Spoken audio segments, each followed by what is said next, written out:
bem-vindos, torcedores da Denver Broncos e fãs da NFL. Mais um episódio aqui da série Além do Campo. Mais um episódio aqui com Brian Guzman, meu convidado para fechar essa série falando sobre head coach, coordenadores e hoje a gente vai falar do outro lado da bola. Vamos falar aí sobre coordenador defensivo. O cara que o Brian normalmente ataca e acaba com o fim de semana do cara. Vamos entender aí o outro lado aí, né? Como que o coordenador defensivo se prepara aí para parar os ataques, não só do Brian, mas de todos os times aí da NFL e do college football. Brian, seja bem-vindo mais uma vez. Obrigado pela participação e vamos falar de DC agora e Special Teams, né? É isso aí, valeu André, prazer estar aqui de novo.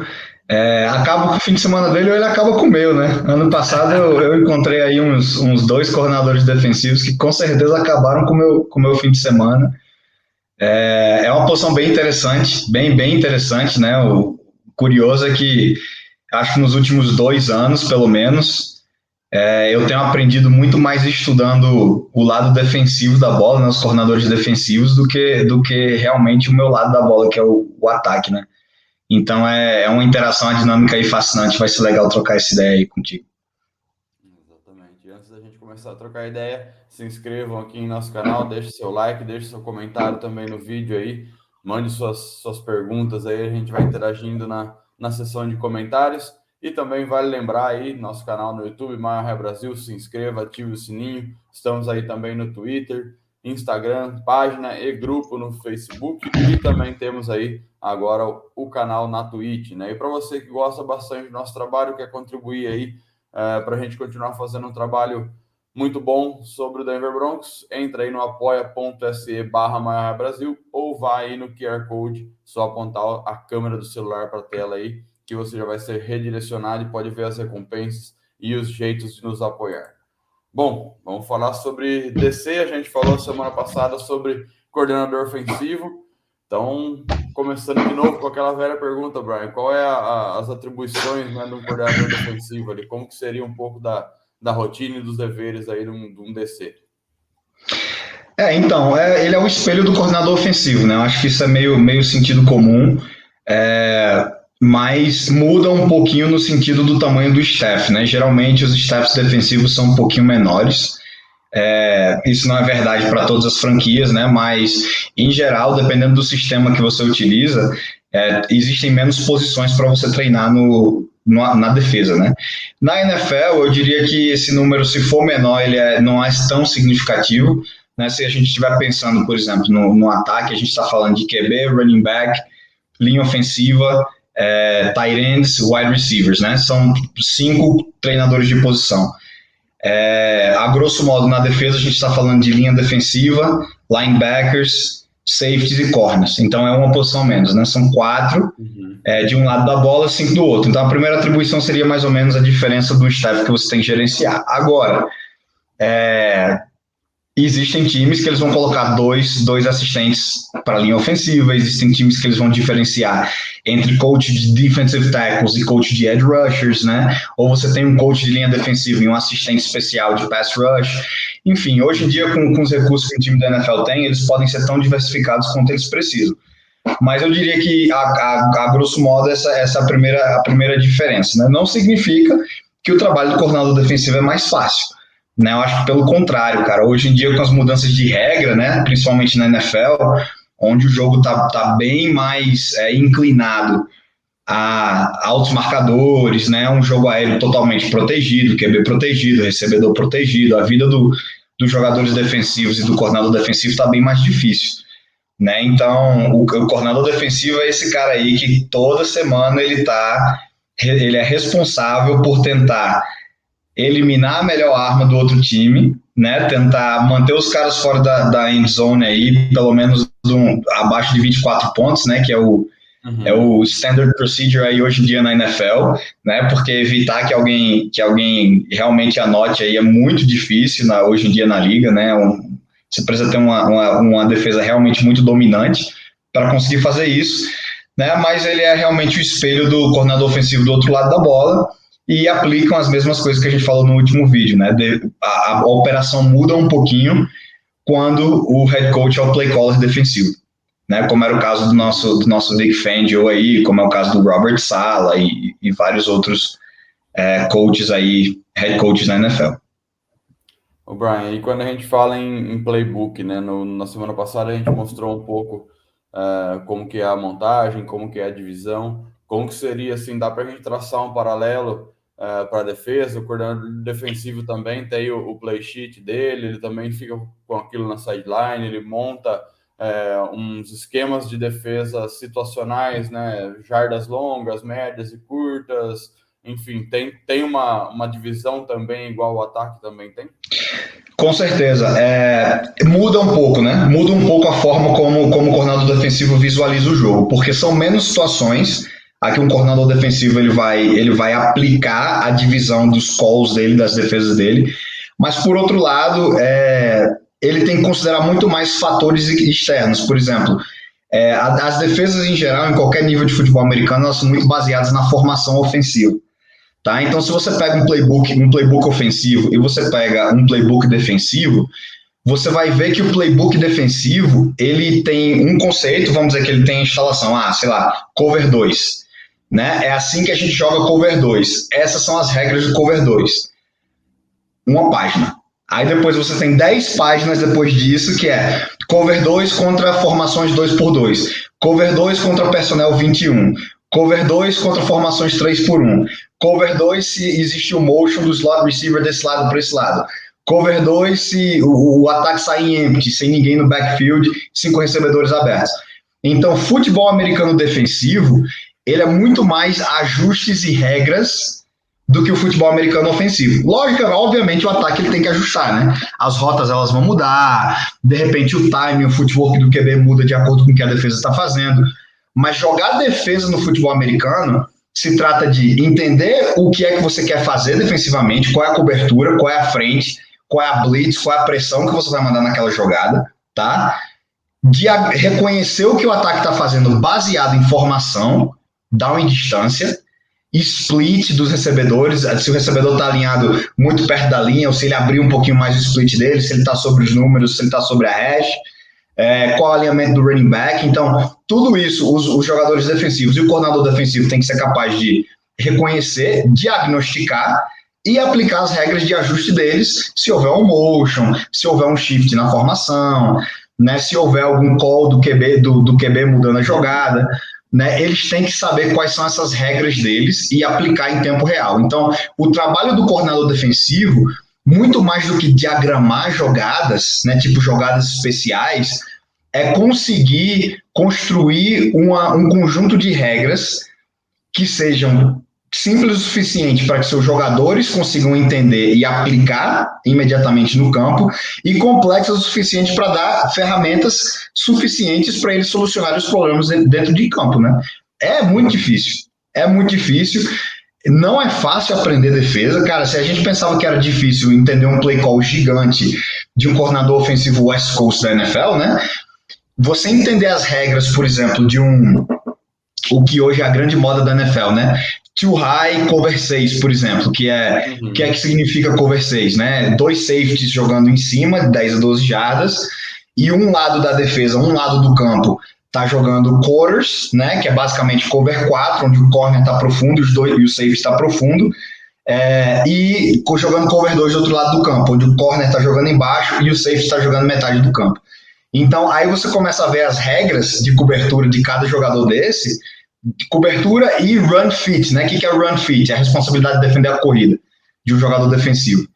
Nossa, você vai vendo essas páginas de playbook, esses ajustes, tudo isso, e realmente é bem difícil, é bem complicado, é bem complexo. E, enfim, parte do trabalho do coordenador defensivo é desenhar tudo isso e ensinar para a defesa. Dá para a gente falar, Brian, que jogar na defesa, né, especialmente, é uma situação muito mais reativa, né, um setor de reação, né? Ele pega o que o ataque está dando, se ele tiver com um look pronto para aquela situação, beleza, fica, senão ele tem que reagir, ajustar e tem que ter uma disciplina muito grande também, ao meu ver, né? Acho que até uma disciplina maior do que o ataque, não sei se dá para a gente até comparar, mas por ser reativo, o cara tem que se ater àquela tarefa dele lá, aquela que ele diagnosticou, e seguir as regras que você falou, né? Então o cara tem que ser muito disciplinado e tem que ter uma inteligência de diagnosticar muito rápida, né? E falando do coordenador defensivo, o coordenador defensivo, ao contrário do ataque, ele manda uma jogada.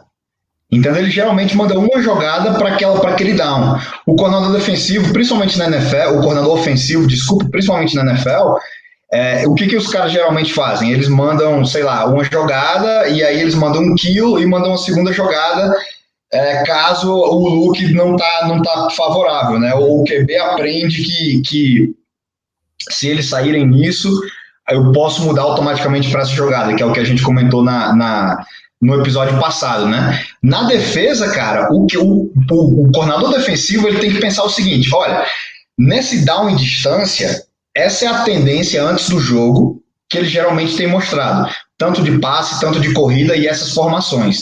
Então eu tenho que separar as 3, 4 defesas. Quando eu falo de defesa, eu estou falando de frente, estou falando de blitz e de cobertura, né? Então tem que separar as 4, 5 defesas que eu sei que, independente do que eles possam sair nessa down distância, eu sei que essas defesas têm as regras que eu preciso para poder ajustar, né? E aí, tipo, isso considerando qual o personnel que o ataque tem em campo, principalmente na NFL, né? Você vê no college, talvez os caras nem mudem personnel. Né? High school, você praticamente não muda personnel defensivo, quem é que está em campo. Na NFL, você joga uma defesa se eles estão com um tight end de 3 recebedores, você joga outra defesa se eles estão com 2 tight ends de personnel 12 em campo, você joga outra defesa se eles estão jogando com speed 12, que são 2 tight ends, só que são 2 tight ends que são meio recebedores, então você tem que decidir antes do jogo se você quer continuar em níquel ou se você quer trazer um terceiro linebacker para o campo, um quarto linebacker para o campo. Então todas essas decisões de matchups, né, de acordo com as suas regras defensivas, são coisas que o coordenador defensivo tem que planejar. Né? Então, o grande debate ao longo da semana, por exemplo, beleza, contra a gente ano passado. Eles estão em 12, mas o 12 é o Fent e o Alberto. Né? É um speed 12, os caras eles podem correr rotas verticais no campo também. Então, muitos times, como é que eles defendiam a gente? Se era o primeiro e segundo down, eles jogavam base. Né? 4-3, 4 DLs, 3 linebackers se era um time 43, 3 DLs, 4 linebackers se era um time 34. Só que se a gente chegasse em segunda para 10, ou segunda para longo, ou terceiro down, que era a situação óbvia de passe, e a gente estava em personnel 12 com esses dois caras, eles jogavam níquel. Por quê? Porque eles preferiam ter um safety ou um DB cobrindo o Albert ou no offense, tratavam os caras como speed 12 ou recebedores, porque era uma situação óbvia de passe.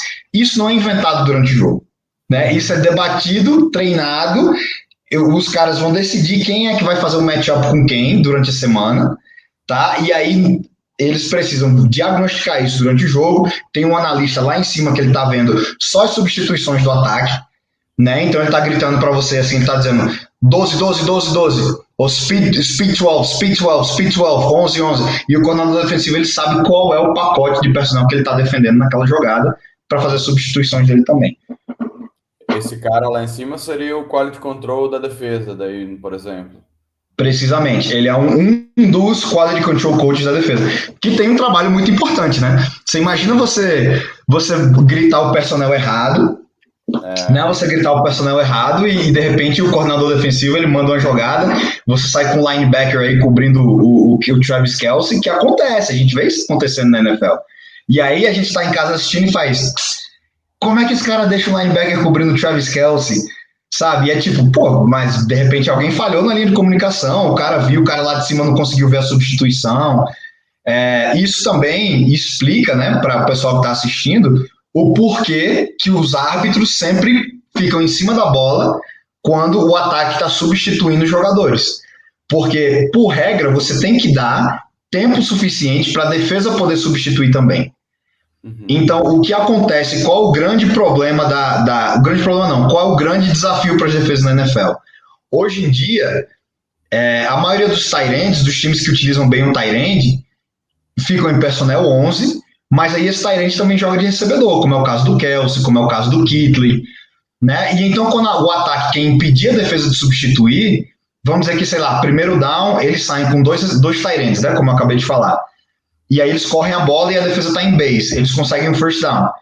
Eles querem jogar formações abertas, o que eles fazem? Eles continuam com os 2 tight ends em campo abrem os caras de recebedor, forçam os linebackers, né, do base defense a jogar em espaço, sem substituir ninguém, sem botar um recebedor para dentro de campo, para não dar à defesa a chance de substituir também. Uhum. Né? Então, aí entra o xadrez, né? Aí entra o xadrez, o coordenador defensivo ele tem que saber qual o plano nessa situação, se ele vai tentar arriscar uma substituição rápida, né? Enfim, é a parte bonita do futebol americano.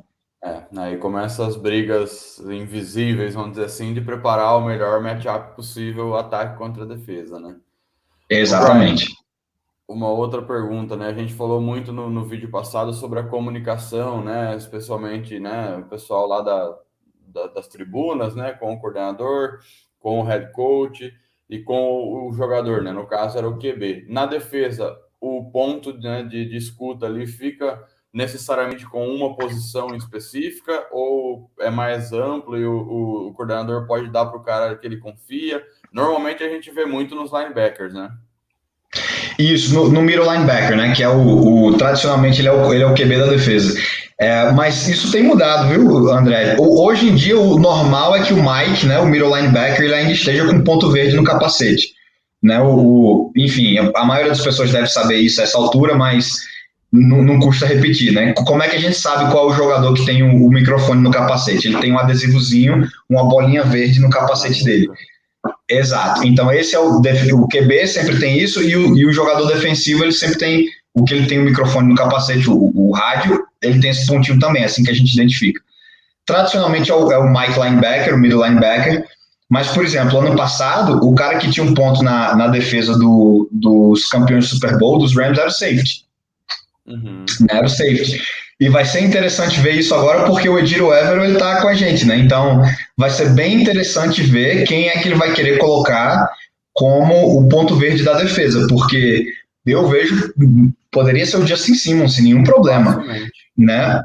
Depende muito também de que tipo de defesa a gente vai jogar. Eu acho que com a defesa que o Rams jogava fazia mais sentido colocar no safety, né? No seu momento foi o Jordan Fuller, depois eles colocaram em alguém diferente. O Mike é a posição natural porque ele está na zona intermediária, então ele consegue comunicar com a defesa, ou com a linha defensiva, e ele consegue comunicar com o perímetro atrás também. Né? Mas essa comunicação é muito rápida. Os play calls defensivos, eles são muito curtos, e eles têm que ser curtos. Porque, por exemplo, imagina se defensivamente, eu como coordenador defensivo, eu estou mandando um play call de 5 palavras. Vai sobrar 0 tempo para eles conseguirem ajustar. Né? Então, geralmente é um play call de 2, 3 palavras, né? Para a defesa conseguir botar os olhos no ataque e saber o que eles vão fazer, né? Diagnosticar, né? Exato, diagnosticar e conseguir jogar os seus ajustes, saber qual é a técnica que você joga, qual é o seu alinhamento, disfarçar, né? Que é muito importante defensivamente. Enfim, mas essa questão de comunicação ela vai do coordenador defensivo diretamente para o jogador que tem um ponto verde, que pode ser o Mike ou, agora mais recentemente, o safety. No caso dos Broncos, ano passado, começou com o Josey Jewell, né? E depois acho que acabou trocando, mas ficando mesmo nos linebackers ali, chamando as jogadas, né? Brian, o que muda, né? A gente falou o que mudaria, por exemplo, né, de um play caller ou não play caller, né? O que muda, por exemplo, né? Nesse ano agora a gente vai ter o Evero chamando as jogadas e não mais o head coach, né? Sideline, fica na tribuna. O que você poderia dizer dessa parte de play caller aí do coordenador? Olha, o Evero, até onde eu sei, a carreira toda dele ele tem ficado lá na tribuna, né, lá na cabine. Ele é um coach de secundária, ele é um coach de perímetro, então, sendo coach de perímetro, é mais fácil você ficar lá em cima, né? Então, eu não sei. Eu não sei o que o Evero vai preferir fazer. Pode ser que ele continue em cima, porque é o ponto forte dele. Né? Se eu tivesse um coach um coordenador defensivo que a especialidade dele fosse secundária, eu preferia que ele ficasse em cima também. Uhum. Só que esses caras, por exemplo, a gente manteve o Bill Collar como consultor, né? Então o Bill Collar, que é um cara mega experiente, também pode ser um cara que pode ficar lá em cima, né? Vendo e permitir que o Evero esteja no sideline, diretamente falando com os jogadores, falando cara a cara com o Hackett, no final das contas, né? Então eu acho que, se eu tivesse que adivinhar, eu diria que o Evero fica lá em cima. O nosso coordenador defensivo ano passado, que era o Donatel, ele ficava em cima, né? E o play caller, que era o Vic Fangio, obviamente ficava embaixo, porque ele é o head coach. Mas dentro da divisão que a gente tem, cara, eu acho que a gente consegue tranquilamente defender a corrida com quem estiver vendo as coisas embaixo. E a gente precisa de alguém lá em cima vendo o que os caras estão fazendo no jogo aéreo. Né? Então, se eu tivesse que adivinhar, eu diria que o Evero vai ficar em cima para conseguir ver tudo que ele precisa ver, e principalmente na parte da secundária, né? Nos ajustes do que os outros times estão fazendo no jogo aéreo. Ele era o coordenador de jogo aéreo defensivo, né? Lá nos Rams também. Então, eu diria que, cara, fica em cima, né? Confia nos seus coaches assistentes, que são bons também, né? O pessoal experiente para estar embaixo, lidando com jogadores. Aproveita o fato de que você tem jogadores experientes liderando lá embaixo, como o Chubb, como o Simmons, como o Kareem Jackson, que a gente acabou de renovar, né? Você tem que aproveitar o fato que você tem jogadores veteranos e pode, enfim, existir liderança na sideline, né? Você não precisa estar preocupado com isso, como coordenador defensivo. E né, a gente falou no vídeo passado aquele velho jargão, né, de não abrir o playbook nas primeiras semanas, né, e vai soltando conforme a temporada vai desenvolvendo. Para a defesa existe isso também, Brian? Os caras começam em um determinado nicho de jogadas, depois vai expandindo também? Com certeza. Assim como o ataque, né, a defesa ela tem a defesa base dela. Então, qual é o seu feijão com arroz? O que é que você consegue fazer contra qualquer time? Né? No caso do Vic Fangio, e querendo ou não, o Evero ele tem diferentes influências, mas ele vem da mesma escola, né? Estando aí os últimos anos em Los Angeles. Aquela defesa de too high safety, né? 2 safeties em cima, split safety coverage, né? Split field coverage, que a gente diz que é uma cobertura de um lado, uma cobertura do outro. Muita rotação dos safeties, né? Então, geralmente, eles vão sair desse shell de 2 safeties. E ainda que eles queiram jogar cover 3 ou cover 1, né? Que é basicamente um safety defendendo no meio do campo e outro safety descendo, eles vão sair desse look de 2 safeties e fazer essas rotações, né? Então, é por isso que a gente tem assinado, renovado o Kareem Jackson 2 anos seguidos, porque você tem 2 safeties que entendem completamente que os dois podem jogar as 2 posições, né? Que eles se entendem olhando um para a cara do outro, nem precisam falar nada. Isso é muito valioso nesse tipo de defesa, desse tipo de defesa do Fangio, né? Que é safety driven, né? A posição de safety é muito importante nesse tipo de defesa. Então, realmente, em relação a abrir o playbook, é mais quando você consegue colocar o ataque em situações óbvias de passe. Aí é quando os coordenadores defensivos eles são agressivos, eles são criativos, né? Porque você pode passar a semana toda desenhando uma blitz, né? Uma blitz que, você vai fazer um instante, você vai puxar o DL, vai fazer esse loop, você vai mover a linha defensiva, você vai disparar o Baron Browning, e você vai jogar man com, sei lá, o safety de 2 baixando e fazendo um double team no Kelsey, por exemplo. Você pode treinar essas defesas exóticas, mas você precisa da situação ideal para fazer isso, porque o que acontece se eles correm a bola? Né? Se eles correm a bola, de repente está faltando um gap para você e você se lasca, né, nesse down. Então, você tem que conseguir forçar o ataque em situações óbvias de passe, terceira e 10, terceira e 7 jardas ou mais, para poder jogar essas defesas exóticas e confundir o QB com cobertura e com blitz. Isso é abrir o playbook para a defesa, sabe? Isso é o que abre o playbook. Voltando ao nosso grande exemplo de todos os episódios do Bill Belichick, né? Essa é a grande habilidade dele, né? Porque ele joga a mesma defesa há tanto tempo que, basicamente, ele consegue jogar uma defesa para cada jogo. Sabe? Ele consegue, basicamente, jogar uma defesa para cada oponente que ele enfrenta, com coberturas muito específicas. E, em geral, na NFL, todo mundo tenta fazer isso, mas não é todo mundo que consegue fazer isso bem. Né? Então, você tem toda uma árvore de coordenadores defensivos como Gus Bradley, como o próprio Dan Quinn, que é o pessoal que veio daquela escola de Seattle, né, da época que o Pete Carroll estava ganhando Super Bowls lá, do Legion of Boom, que realmente é uma defesa de 4 downs, né, 4 DLs, cover 1 e cover 3, com um safety lá no meio do campo, que consegue jogar de lateral a lateral, estilo Earl Thomas nos anos de ouro dele, outro safety que joga mais dentro do box, que é um cara que consegue sentar mais a porrada, como era o Champ Chancellor, consegue cobrir, Chancellor, desculpa, consegue cobrir tight ends, recebedores e tal, e todo esse pessoal que saiu dessa escola, eles continuam jogando 4 DLs e e cover 3 e cover 1, né? É o Seattle Defense que eles chamam. E aí você tem a nova escola, que é a escola que popularizou com o Vic Fangio, né? Que é o dos two high safeties, que é o que todo mundo quer, porque a liga virou uma liga de passe, né? Basicamente. Então, eu diria que defensivamente a gente está bem à frente, a gente está bem de acordo com a mudança, né? A gente está na vanguarda disso, depois dos anos aí com o Fangio e agora com o Evero saindo da mesma árvore.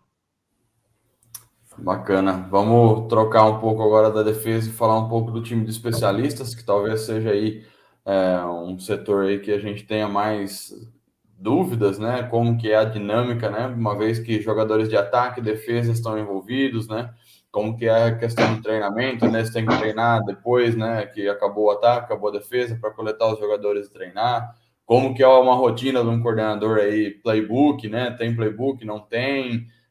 Questão de coberturas, chutes, faz um panorama para a gente aí, Brian, como que é essas nuances aí do time de especialistas que coleta jogadores aí de ambos os lados da bola, né?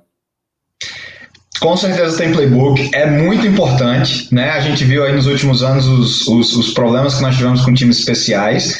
O grande desafio dos times especiais em qualquer nível é que você tem que preparar o que a galera diz que é 1/3 do time, né, do futebol americano, que na verdade não é 1/3, eu diria que é um pouquinho mais do que isso, tá? Porque, enfim, basicamente todas as séries no futebol americano terminam com chute, então a gente está falando que uma média de 1 a cada 4 ou 5 jogadas no futebol americano envolvem times especiais, tá? Então realmente é um pouquinho mais, se você soma tudo que acontece no jogo. E tem playbook, só que o desafio é que você precisa preparar essa parte tão importante e essencial do jogo com menos tempo de treino, né? Então, por exemplo, no meu nível de futebol americano universitário, varia muito de acordo com o head coach, né? Tem head coach que ele vai enfatizar bastante os times especiais, tem head coach que não. Os head coaches que não enfatizam tanto times especiais a gente está falando de 10 minutos diários, mais do que você consegue fazer de pré-prática, de pré-treino, para treinar algo de times especiais. Isso durante a temporada. Na off-season, você trabalha um pouco mais os fundamentos. Na NFL, você vai dedicar um pouquinho mais de tempo a times especiais. Realmente, você tem que dedicar um pouco mais de tempo a times especiais. Os caras são profissionais, então não existe um limite de horas em relação à quantidade de reuniões que você pode ter. Então, os times especiais na NFL, acabam sendo mais questão de vídeo e reunião do que repetição física no campo, né? E você tem jogadores designados para isso, né? Tipo, você não precisa ocupar tanto um titular da defesa do ataque, apesar desses caras também jogarem em times especiais, para preparar os times especiais naquela semana. Então, existe mais tempo dedicado a times especiais na NFL.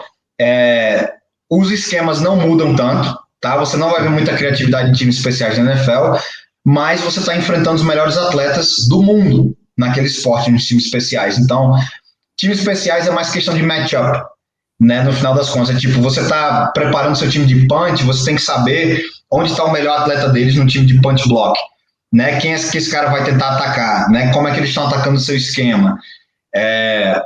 É muito difícil você ver uma unidade de times especiais na NFL que realmente é treinada para causar um impacto no jogo. Você precisa de um jogador muito especial, como era o Devin Hester no seu tempo, né?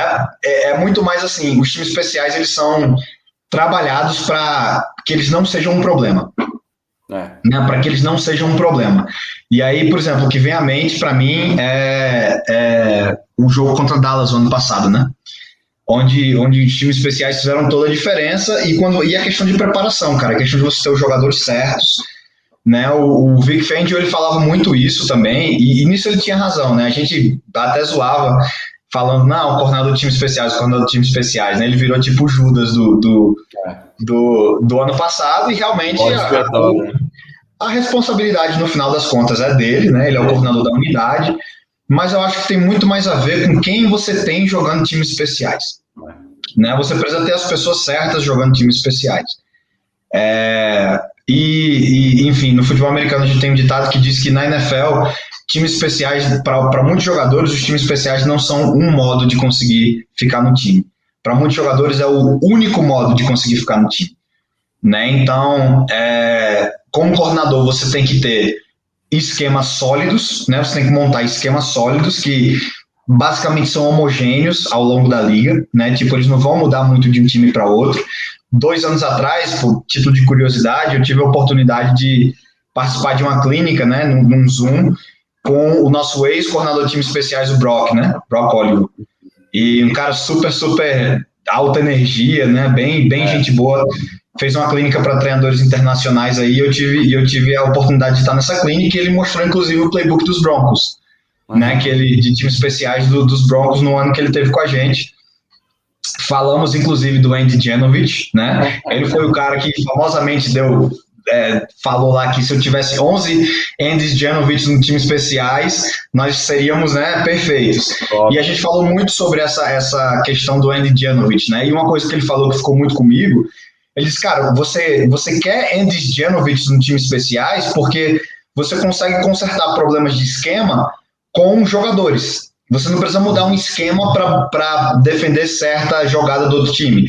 Você pode mudar um cara como o Andy Janovich de posição e ele soluciona aquele problema para você porque ele é tão versátil, né? Porque ele é um cara que consegue cobrir, que consegue correr o campo todo e taclear em espaço, né? E esse é o trabalho do coordenador de time especial. O esquema é o esquema. O que ele tem que saber é quais são as peças que eu preciso para esse esquema funcionar naquela semana e onde é que eu vou colocar esse cara. Né, onde é que eu vou colocar esse cara nesse tipo de time especial, nesse tipo de esquema e de diagrama. O grande exemplo da liga é o Matt Slater, né? Que é o recebedor lá do Patriots, que, pô, eu acho que ele ganhou, sei lá, 40 milhões de dólares na carreira dele só para jogar times especiais. É um cara que possivelmente vai entrar no Hall da Fama por jogar times especiais.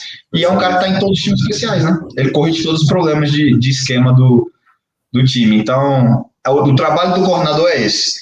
É achar as peças, colocar as peças no lugar correto, né? Ver vídeo do outro time a semana toda para saber como eles vão atacar, onde estão as vulnerabilidades, onde está uma oportunidade de bloquear um chute, onde está uma oportunidade de retornar um chute, mover as suas peças, eliminar as melhores armas do outro time para eles não causarem impacto no jogo, né? E garantir que ninguém vai falar dos times especiais no final de semana.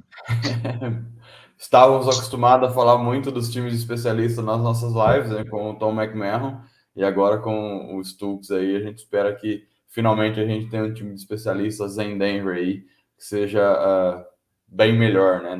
A exigência não é tão alta, não. O McMahon colocou a régua para baixo. Isso sem falar em toda a questão do kicker também, né? Porque quem tem que saber tudo isso é o coach de special teams, né? Ele tem que saber qual o range do kicker, qual a capacidade do kicker, ele treina o kicker, né? Então, essa relação dele com o kicker aí é essencial também, com o place kicker, né? É essencial porque isso aí determina muito do sucesso dos times especiais também, né? Uhum. Brian, falamos aí então semana passada de coordenador ofensivo, falamos hoje de defensivo e especialistas, né? E para fechar, assim, né, em uma liga onde dificilmente algum coordenador ou técnico vai falar, poxa vida, isso que foi apresentado nesse jogo eu nunca tinha visto na vida, né? Então estamos falando de esquemas que todo mundo tem uma certa familiaridade. Como que a gente ganha as batalhas, né? Como que um ataque se sobrepõe a uma defesa e vice-versa. Seria talento dos jogadores que estão naquela situação, a situação que eles estão colocados e a execução fica mais ali nos caras mesmo que estão em campo, vamos dizer assim. Sempre. Nós treinadores de futebol americano, temos o péssimo hábito de pensar que nós fazemos toda a diferença no jogo, né? Isso não é verdade. É importante. Óbvio, isso é muito importante, né? Existe uma escola de pensamento que diz que play calling is the great equalizer, né? Então, um bom play call é o que vai fazer as diferenças de talento serem um pouquinho reduzidas. Eu acredito parcialmente nisso, certo? Porque no final das contas, um bom play calling não significa jogadas mega criativas onde o cara que você está lançando está wide open, ou que você consegue desenhar jogadas em que o running back vai estar rompendo a linha sem que ninguém toque nele. Isso não é bom play calling, principalmente na NFL, onde todo mundo é bom, né? Bom play calling é quando você está mandando jogadas que a gente diz que são sound plays, né? Que elas fazem sentido, onde as regras aplicadas não estão deixando o QB vulnerável, não estão permitindo que a defesa jogue no backfield, não, do lado defensivo, que é o tema de hoje, não estão permitindo que os caras estejam correndo livres no campo. E o bom play calling no final é quando, ofensivamente falando, é quando a bola está indo nas mãos dos seus melhores jogadores. Isso é bom play calling, certo? Ofensivo. Defensivo, bom play calling é o contrário. É quando a bola não está chegando nos melhores jogadores do ataque deles. Né? Aqui no México, eu, por exemplo, eu moro, né, eu divido apartamento com o coordenador defensivo do meu antigo time. Né? Isso para o nosso crescimento profissional foi excelente. Né? A gente tem um quadro branco aqui, do nada um cara sai do quarto e diz, cara, como é que você defenderia isso? Ou, cara, como é que você atacaria essa defesa? Né? E a gente vai crescendo profissionalmente nisso. Mas uma coisa que faz parte da filosofia dele, que faz parte da filosofia da maioria dos coordenadores defensivos, é o seguinte: a gente vai jogar contra o time, a gente não pode deixar que eles ganhem da gente com o melhor jogador deles. Se eles ganharem da gente com o segundo recebedor, né, ou com os recebedores, se o melhor jogador deles é o running back, beleza, parabéns, ganharam da gente.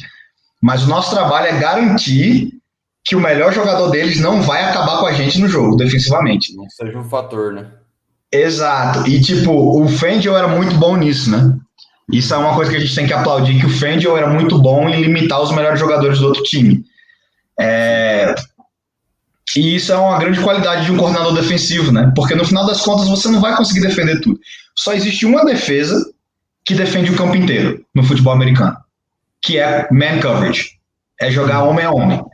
Só que ela é insustentável, porque nenhuma defesa vai conseguir jogar cobertura man coverage o jogo todo, com os caras substituindo recebedores, os DBs não substituem, então ninguém fisicamente consegue fazer isso. E dois, você nunca vai ter plantel suficiente para ter os matchups que você quer, toda jogada, né, para jogar man coverage o jogo todo.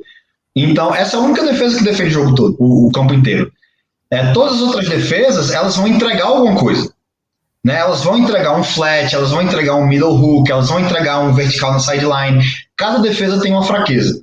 Né? Os caras que ganham muito dinheiro na NFL, como quarterbacks e como coordenadores ofensivos, são os caras que conseguem diagnosticar, prever, reconhecer e diagnosticar e atacar essas fraquezas na hora do jogo e na hora do snap. E do outro lado, os caras que ganham muito dinheiro na defesa são os caras que conseguem esconder essas fraquezas down, atrás de down, atrás de down, atrás de down. Né? E confundir o QB, confundir o coordenador ofensivo. Então, você escuta o Peyton Manning falando muitas vezes, né? Que, cara, mentalmente, ele no campo estava jogando contra o coordenador defensivo dos caras, né? Mas é isso. Você pergunta como é que um lado sobrepõe o outro. Bom planejamento, bom play calling e execução no dia do jogo.